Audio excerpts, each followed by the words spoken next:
Welcome. In front of me is a CUBOT Power, and today I'll show you how to enable Google Backup. So to get started, we want to go into the settings. From here, scroll all the way down to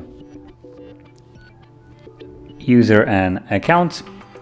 And as you can see, I already have an account added, but what you want to do is tap on add account, then select Google, confirm your pattern, and then you want to put in your email address. Now, if you don't have a Google account, you can always create one, as you can see right down on the bottom. Tap on it, and then you get to create one. So basically you can follow the guide here, and then you just put next and log in. So once you log in, you will see this appear here. You can tap on it, and you also have tap on Google account.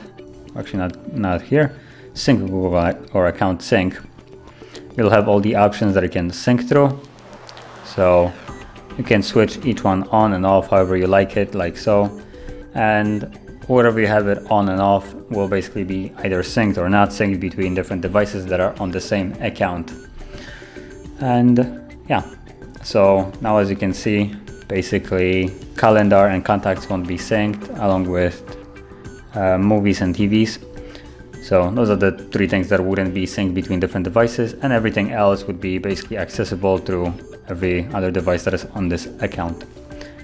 And yeah, that's basically how you would enable Google Backup. And if you found this very helpful, don't forget to hit like, subscribe, and thanks for watching.